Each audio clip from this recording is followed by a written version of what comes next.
बिस्मिल्लाहिर्रहमानिर्रहीम। Hi guys, this is Ahmad and welcome to my YouTube forex money channel. उम्मीद है कि आप सब खैरियत से होंगे और ये भी उम्मीद करता हूं कि आप लोगों ने लास्ट वीक में काफ़ी प्रॉफिट भी जो है वो एंजॉय किया होगा। ख़ास तौर पे गोल्ड जो है वो लास्ट वीक की पॉइंट ऑफ व्यू से अगर बात की जाए गोल्ड की, तो गोल्ड जो है वो मोस्टली वन साइडेड रहा, मोस्टली। और उम्मीद की जा सकती है कि आप लोगों ने एक अच्छी प्रॉफिट टेकिंग जो है वो की होगी। और अब हम देखते हैं कि हमारे पास जो अपकमिंग वीक का स्ट्रक्चर है वो क्या बनने जा रहा है। मार्केट में कौन सी ऐसी जो अब करंट न्यूज़ेस चल रही हैं जो गोल्ड को मजीद डिस्टर्ब कर सकती हैं या नहीं करेंगी। एज वेल एज अगर बात की जाए एक इन्फ्लेशन की, तो इन्फ्लेशन का प्रेशर तो रिमेन हमारे सरों पे एक्टिव था ही। और ये आप लोगों के सामने मैंने गोल्ड का D1 का चार्ट जो है वो ओपन किया हुआ है। अल्हम्दुलिल्लाह इस चार्ट में हमारी जो है वो एक बहुत हमारी प्रॉफिट टेकिंग भी रही है और इस चार्ट ने बड़ा वेल परफॉर्म भी किया है, इस स्ट्रक्चर ने बड़ा वेल परफॉर्म किया है। और अगर बात की जाए एक लास्ट वीक के पॉइंट ऑफ व्यू से, तो लास्ट वीक के पॉइंट ऑफ व्यू से भी हमें जो है वो इसमें एक मज़ेदार प्रॉफिट टेकिंग देखने को मिली। अल्हम्दुलिल्लाह आप लोगों को मैंने ये बोला था कि जब गोल्ड जो है वो 1640, 39, 38 का लेवल ब्रेक करेगा तो इसका नेक्स्ट टारगेट जो है वो 1620 का लेवल होगा। और अल्हम्दुलिल्लाह गोल्ड वहां तक गया भी। उम्मीद है कि आप लोगों ने उसमें से प्रॉफिट टेकिंग की होगी। जो कर पाए वेल एंड गुड, जो नहीं कर पाए उनके लिए हमेशा की तरह बेटर लक नेक्स्ट टाइम, क्योंकि ये मार्केट है, ये चलती रहेगी, ये कहीं भी नहीं रुकेगी। अगर आज आप प्रॉफिट नहीं बना पा रहे हैं तो ये उम्मीद की जा सकती है कि आने वाले कल में आप जो है वो प्रॉफिट बना लें। अगर बात की जाए इसकी एक जनरल स्ट्रक्चर की, जनरल स्ट्रक्चर के पॉइंट ऑफ व्यू से अगर मैं कुछ बात करूं, तो गोल्ड में कल हमें जो है वो क्लोजिंग के टाइम पे, वीकली क्लोजिंग के टाइम पे हमें एक गोल्ड में पंप देखने को मिला। इसकी क्या वजह थी, क्या मामला थे, इस तरह के मामला क्यों थे। अगर बात करूं मैं गोल्ड के पॉइंट ऑफ व्यू से सिर्फ, तो ये सिर्फ प्रेशर गोल्ड पे नहीं था, ये यूएसडी यन पे भी था। और जापान की तरफ से हमें ऐसी पूरा वीक जो है वो स्टेटमेंट सुनने को मिलती रही कि ट्रेडर्स जो हैं या मार्केट को जो है वो स्पेकुलेट किया जा रहा है और ऐसा करने का सोचा जा रहा है और हम इसको जो है वो रोकने की कोशिश कर रहे हैं, लेकिन बिल आखिर वो लोग भी नहीं रोक पाए। यूएसडी जेपीवाई की आप सिंपली मूवमेंट देख सकते हैं, बहुत ही गंदी मूवमेंट थी। और आप लोगों को ये एक टिप देता चलूं, यूएसडी जेपीवाई के पेयर को इस टाइम सिर्फ जो है ना वो एक भरपूर तवज्जो से जो है ना उसका फॉलोअप लेना शुरू करें। उसकी सबसे बड़ी रीजन ये है कि यूएसडी जेपीवाई का पेयर जिस दिन अपनी नॉर्मल कंडीशन पे आ जाएगा, तो मार्केट का स्ट्रक्चर भी अपनी नॉर्मल कंडीशन पे आ जाएगा। और ये बात आप लोगों को बताने का पर्पज ये है कि यूएसडी जेपीवाई इस टाइम मार्केट के पॉइंट ऑफ व्यू से एक ड्राइवर की हैसियत रखता है। जैसे जैसे ये मार्केट में ड्राइव कर रहा है मार्केट पे, वैसे वैसे ही हर सिंबल पे इंपैक्ट आएंगे। अगर हम बात करें इसकी रीसेंट की, तो रिसेंट में हमें यूएसडी जेपीवाई पे एक मूवमेंट देखने को मिली है जो कि बहुत ही डिस्टर्बेंस क्रिएट करने वाली मूवमेंट थी। अगर हम बात करते हैं इसकी अकॉर्डिंग टू 1 आवर चार्ट, तो 1 आवर चार्ट पे हमें कल क्लोजिंग के टाइम पे ये मूवमेंट देखने को मिली है। और ये मूवमेंट हमें फर्स्ट टाइम देखने को नहीं मिली, ये मूवमेंट हमें इससे पहले भी देखने को मिली थी। और ये आप लोग एक पीरियड देख सकते हैं कि किस पीरियड में हमें जो है ये मूवमेंट देखने को मिली है।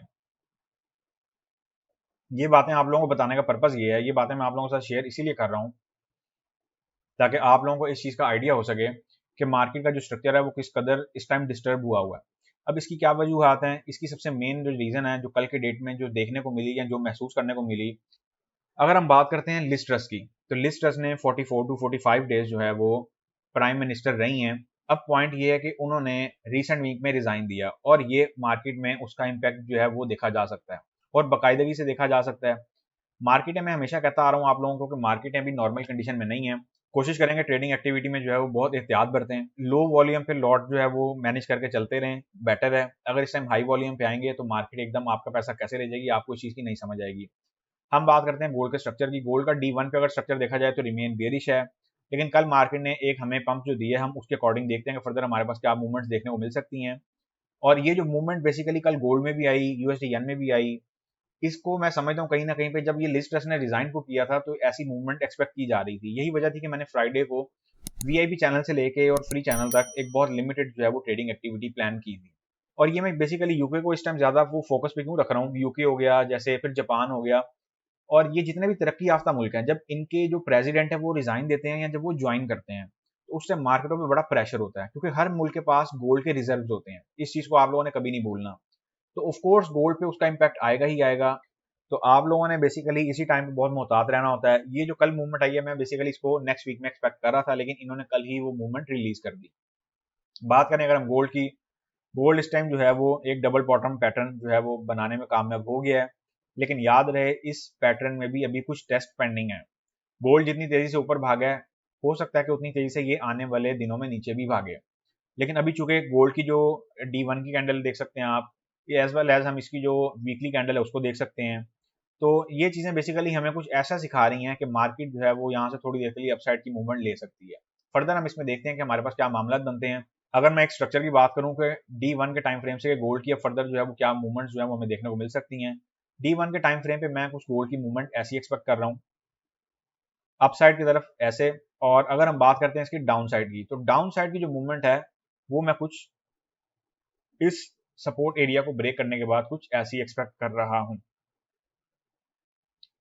ये वाला जो सपोर्ट एरिया है ये इस टाइम बहुत अहमियत इख्तियार कर चुका है, तो लिहाजा इसको आप अपने पास जो है वो नोट कर लें। और आए हम चलते हैं अपने जनरल सिनेरियो की तरफ कि हमारे पास अपकमिंग वीक के लिए क्या सिनेरियो जो है वो हमें देखने को मिलता है।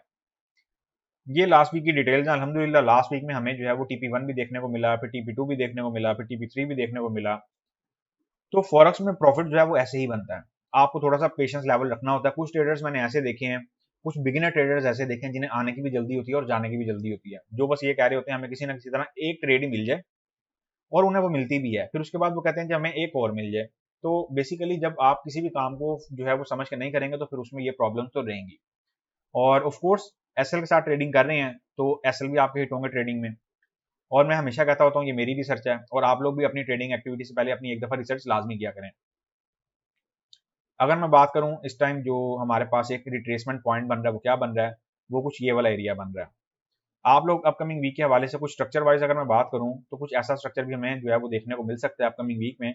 लेकिन एक चीज का बड़ा ख्याल रखना, आप लोगों ने कोशिश करें कि जितनी डिप से हो सके वो बाइंग लें। ये मैं उनकी बात कर रहा हूँ जिनके फ्रेश अकाउंट हैं, जो लोग विदाउट एसएल स्टक हुए हुए हैं गोल्ड में, वो मेरे से टेलीग्राम पे राब्ता कर सकते हैं। देखा जाएगा कि उनकी कंडीशन जो है अकाउंट की कंडीशन में जो है वो कुछ बेहतरी आ सकती है या नहीं आ सकती है। मैं आपको ऑन द स्पॉट जो है वो चेक करके बताऊंगा।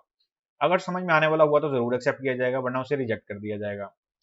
एज वेल एज अगर मैं आप लोगों से कुछ बात करूं अभी के लिए गोल्ड के पॉइंट ऑफ व्यू से, तो गोल्ड में आप लोग जो है वो एक चीज का बड़ा खास ख्याल रखें। गोल्ड अभी स्टिल जो है वो बोथ साइड टारगेट्स जो है वो अपने पेंडिंग करता हुआ जा रहा है।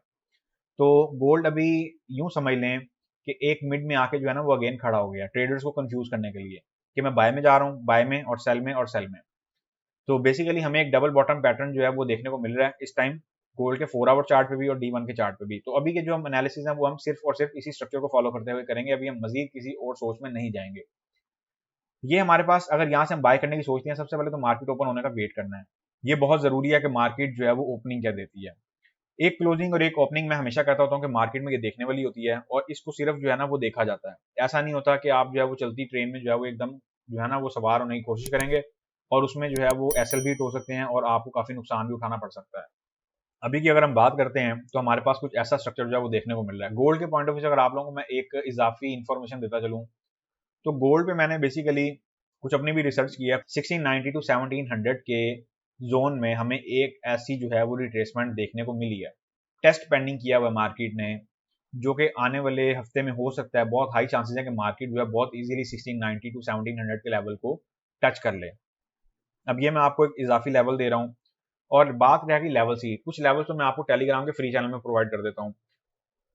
अभी के लिए अगर हम बात करते हैं स्ट्रक्चर की, स्ट्रक्चर हमें जो कह रहा है वो ये कह रहा है कि मार्केट जो है वो 1690 के लेवल पे जो है वो सूनर टर्म बेसिस पे जा सकती है। एक स्ट्रक्चर हमारे पास ये वाला बनता है, और इस स्ट्रक्चर में हमारे पास जो एसएल बनेगा वो आप लोगों ने 1630 से नीचे के एरिया का रखना है। बेसिकली अगर मैं मार्केट में एंटर होने की सोचूंगा तो मैं बेसिकली मार्केट में कुछ इस स्ट्रक्चर को मद्देनजर रखते हुए मार्केट में एंटर होने की सोचूंगा। ये हो गया स्ट्रक्चर नंबर 1, इसको नोट कर लें। एक चीज का बड़ा खास ख्याल रखा करें, जब आप विदाउट एसएल के साथ काम कर रहे हो तो अपना लॉट साइज जो है उसको मेंटेन करके आप लोगों ने चलना होता है। लास्ट टाइम एक बहुत ड्रा डाउन देखने को मिला, होल मार्केट में देखने को मिला, और ये बेसिकली मार्केट में स्लंप हमें देखने को मिला। और अगेन भी मैं कुछ ऐसा स्लंप जो है वो आता हुआ महसूस कर रहा हूँ। उसकी सबसे बड़ी रीजन ये है कि यूएसए में नवंबर 8 को इलेक्शन है, और ऑफ कोर्स उन इलेक्शंस का इम्पैक्ट मार्केट पे आएगा और बहुत हैवीली भी आ सकता है। तो आप लोगों ने आंख कान नाक खुले रख के बैठने का टाइम है, और ये देखना है कि जो बाइडेन है वो किस हद तक अपनी जो कैबिनेट है उसे क्या सिक्योर कर पाते हैं, या फर्दर उनके लिए क्या मामला जो है वो तय हो पाते हैं। ये हो गया हमारा स्ट्रक्चर नंबर 1, इसको नोट कर लें। अब हम चल रहे हैं जी स्ट्रक्चर नंबर 2 की तरफ। सेकंड स्ट्रक्चर जो मैं आप लोगों को प्रोवाइड करूंगा और जिसकी मैं फेवर में भी हूँ, वो मैं आप लोगों को एडवाइस करूंगा कि 1680 टू 90 एरिया से आप लोग सेलिंग भी एक प्लान करके रखें। एक इजाफी तौर पे अगर मार्केट लेट सपोज 1680 के लेवल को जो है वो टच करने चली जाती हैं, फिर मार्केट जो है वो फर्दर हमें क्या रिस्पॉन्ड करती हैं और मार्केट में एक क्या एक्टिविटी जो है वो देखने को मिलती है। याद रहे अभी गोल्ड ने 1680 का लेवल जो है वो क्रॉस नहीं किया, तो जब 1680 का लेवल गोल्ड क्रॉस करेगा, ऊपर से ये ट्रेंड लाइन आ रही है, इस ट्रेंड लाइन का ब्रेकआउट होगा, देन फिर फर्दर देखा जाएगा कि फर्दर जो है वो क्या मामला होंगे। अनटिल और अनलेस मार्केट जैसे जैसे हमें स्ट्रक्चर देती जाएगी, फर्दर हम इसको डेली बेसिस पे साथ साथ जो है वो देखते रहेंगे। आप लोगों को मैं हमेशा कहता होता हूँ टेलीग्राम का फ्री चैनल भी ज्वाइन करके रखा करें, वहां पे मैं बहुत सारी ऐसी अपडेट्स आप लोगों को इजाफी तौर पे देता हूँ। जैसे मैंने पाउंड के सीपीआई डाटा पे आप लोगों को ट्रेड करवाई, अब की या नहीं की ये आप लोगों को डिपेंड करता है। मैंने अपनी तरफ से आप लोगों को ट्रेड दे दी। गोल्ड का जो लेवल आप लोगों को प्रोवाइड किए थे, हूबहू अकॉर्डिंग टू मार्केट जो है वो हम अपनी एक ऐसी स्ट्रेटजी बना के चल रहे होते हैं कि वो लेवल्स जो हैं वो मार्केट में ऐसे ढले होते हैं या ऐसे वर्क कर रहे होते हैं कि वो आपके लिए खुद ब खुद ही बहुत सारी आसानियां पैदा कर देते हैं। बात करूं अगर मैं गोल्ड की, तो गोल्ड के भी मैंने आपको वीकली लेवल्स ट्यूसडे वाले दिन प्रोवाइड कर दिए थे। अब सवाल ये है कि व्हाट आर लेवल्स। लेवल्स में बेसिकली मार्केट की जान होती है और लेवल्स ही जो है वो मार्केट को बहुत बेहतरीन तरीके से ड्राइव भी करते हैं। इस चीज को आप लोगों ने कभी नहीं भूलना। और एज वेल एज जो लोग वीआईपी चैनल ज्वाइन करना चाहते हैं उनके लिए वीआईपी चैनल है, विदाउट एसएल वाला भी है और विद एसएल वाला भी है। ये डिपेंड करता है कि आप किस टाइप के ट्रेडर हैं। दोनों में अल्हम्दुलिल्लाह हमारी वर्किंग जो है वो बहुत बेहतर जा रही है। फर्दर आपको जो भी इसके रिगार्डिंग जो भी इन्फॉर्मेशन चाहिए आप टेलीग्राम पे अप्रोच कर सकते हैं। As well as one to one consultancy भी अवेलेबल है, और अगर आप लोगों का अकाउंट स्टक है तो फिर आप लोग वन टू वन कंसल्टेंसी के अंडर जो है वो काउंट किए जाएंगे। उसकी क्या डिटेल्स हैं, उसका क्या चार्ज है, वो आपको टेलीग्राम के चैनल पे अपडेट कर दिया जाएगा। अभी के लिए जो गोल्ड का सेकंड स्ट्रक्चर है वो कुछ इस तरीके का है, इसको भी नोट कर लें। इसकी मैं यहाँ पे डिटेल्स भी एंटर कर देता हूँ, क्योंकि ये अभी तक जो है वो एक बहुत स्ट्रॉन्ग स्ट्रक्चर है और मैं रिमेन इस स्ट्रक्चर की फेवर में भी हूँ। और वो क्यों? क्योंकि मार्केटों में अभी जो है वो एक ओवरऑल जो ट्रेंड बियरिश ट्रेंड जो था वो अभी ओवर नहीं हुआ। तो जब मार्केट में ओवरऑल बियरिश ट्रेंड ओवर होगा, देन हम इसकी बुल में भी बैठेंगे। अभी ये ऐसे ही है बेसिकली, जैसे आप लोगों को याद होगा, अब ये देखें ना आप लोगों के सामने एक पैटर्न बना हुआ है। मार्केट जब इस एरिया से निकली थी तो सब ने एकदम शोर शराबा डाल दिया था कि सर गोल्ड अब बुलिश है, बुलिश है, बुलिश है, और वो किसी हद तक बुलिश रहा भी। लेकिन जब मार्केट यहाँ पे आ गई तो ट्रेडर्स का जो कॉन्फिडेंस था वो भरपूर तरीके से डेवलप हो गया कि नहीं भाई अब तो गोल्ड नीचे नहीं आएगा। लेकिन आप लोगों को जब 17, 28, 24, 20 के लेवल पे मार्केट थी, तब आप लोगों को मैंने अपडेट दी थी कि मार्केट में एक सेलिंग प्रेशर जो है वो एंटर हो चुका हुआ है और गोल्ड को बहुत बुरे तरीके से पहनने वाला है। और उसके बाद गोल्ड की हालत आपके सामने है। यही स्क्रिप्ट अगेन जो है वो देखने को मिलेगा। क्या हमें ऐसी कोई मूवमेंट देखने को मिल सकती है आने वाले दिनों में? अगर तो मार्केट इस एरिया को ट्रिपल बॉटम बना गई, फिर तो कंफर्म है कि मार्केट बहुत प्रेशर से डाउन साइड पे जाने वाली है। बहुत प्रेशर से मार्केट डाउन साइड पे निकलेगी और फर्दर हमें डाउन साइड के टारगेट्स जो है उनके लिए भी तैयार बैठना है। जैसे अभी हमें अपसाइड के टारगेट्स के लिए जो है वो हम लोग तैयार बैठे हुए हैं और एक आंख रख के बैठे हुए हैं, सेम वैसे ही हमें दूसरी तरफ की भी सोचना होती है। तो आने वाले वक्तों में इसकी फर्दर साथ साथ जो है वो आपको अपडेट्स मिलती रहेंगी। अब से मेरी कोशिश है कि आप लोगों को जो है ना वो डेली बेसिस की वीडियोस जो है वो भी मिलती रहें, वीडियो अपडेट, करेंसी पेयर्स की अपडेट भी जो है वो भी आप लोगों को मिलती रहें। इसकी मैं यहाँ पे डिटेल एंटर करने जा रहा हूँ, इसको नोट कर लें। गोल्ड को अगर हम अपकमिंग वीक के लिए सेल करने की सोचेंगे, बाय का स्ट्रक्चर मैंने आप लोगों को दे दिया, उसमें कुछ ज्यादा बताने की या ड्रॉ करने की जरूरत महसूस नहीं की, इसलिए मैंने नहीं किया। तो बराए मेहरबानी स्ट्रक्चर वन को भी अपने जेन में रखिएगा और ये स्ट्रक्चर टू है और ये मेरी रिसर्च है। आप लोग अपनी ट्रेडिंग एक्टिविटी से पहले एक दफा अपनी रिसर्च लाजमी किया करें ताकि आप लोगों को भी ये पता चल सके कि मार्केट में काम कैसे हो रहा है, किस लिए हो रहा है, क्यों हो रहा है। सेकंड स्ट्रक्चर अगर आप लोगों को मैं दूंगा गोल्ड का, तो वो सेल का दूंगा और वो आप लोगों को मैं दूंगा 1685 टू 95 के लेवल के दरमियान से। सेलिंग कोशिश करें 1680, 1685 और 1695। अपकमिंग वीक के लिए सेलिंग अगर आप लोग प्लान करें तो सिर्फ इसी जोन से ही करें। अगर इससे डाउन साइड पे कोई सेलिंग प्लान होती हुई तो आप लोगों को अपडेट जो है वो टेलीग्राम के फ्री चैनल पे मिल जाएगी।